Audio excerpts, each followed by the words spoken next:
ગુજરાતના સાબરકાંઠા જિલ્લાના ઈડરના વસાઈ ગામે પ્રાકૃતિક ખેતી અંગે ખેડૂત શિબિરનું આયોજન કરવામાં આવ્યું। ઉત્તર ગુજરાતના સાબરકાંઠા જિલ્લાના ઈડરના વસાઈ ગામે પ્રાકૃતિક ખેતી અંગે ખેડૂત શિબિરનું આયોજન કરવામાં આવ્યું, જેમાં પ્રાકૃતિક ખેતીના પ્રણેતા ડો. સુભાષ પાલેકરે રાસાયણિક અને પ્રાકૃતિક ખેતી વચ્ચેના તફાવતો અંગે વિસ્તૃત માહિતી આપી। તેમણે જણાવ્યું કે રાસાયણિક ખેતી જમીનની ફળદ્રુપતા ઘટાડે છે અને પર્યાવરણને નુકસાન પહોંચાડે છે, જ્યારે પ્રાકૃતિક ખેતી જમીનને વધુ ઉપજાઉ બનાવે છે અને આરોગ્યપ્રદ ખોરાક પ્રદાન કરે છે।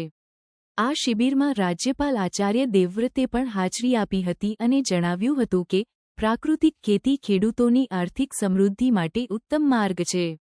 તેમણે જણાવ્યું કે દેશી ગાયના ગોબર અને ગૌમૂત્રથી તૈયાર થતું જીવામૃત જમીનની ફળદ્રુપતા વધારવામાં મદદરૂપ છે અને ખેતી ખર્ચમાં ઘટાડો કરે છે।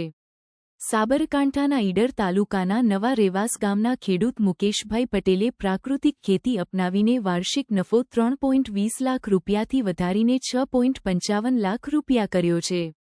તેઓએ રાસાયણિક ખાતરનો ઉપયોગ બંધ કરીને દેશી ગાય આધારિત ખેતી શરૂ કરી, જેના પરિણામે ઉત્પાદન વધ્યું અને ખર્ચ ઘટ્યો।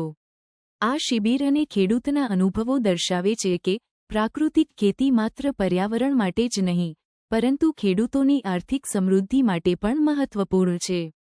ગુજરાત સરકાર પણ આગામી 2 વર્ષમાં સમગ્ર રાજ્યમાં પ્રાકૃતિક ખેતીને પ્રોત્સાહન આપવા માટે કટિબદ્ધ છે।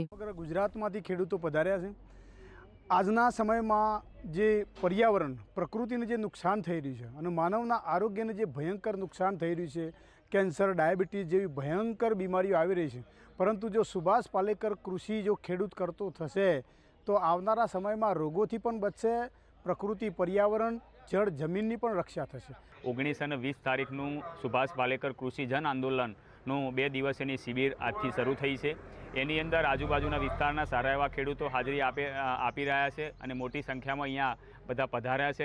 रासायनिक खेती करने से जितनी प्रति बीघा आय मिलती है, उतनी ही प्रति बीघा आय उत्पादन सुभाष पालेकर कृषि में मिलता है, तो रासायनिक करने की कोई आवश्यकता ही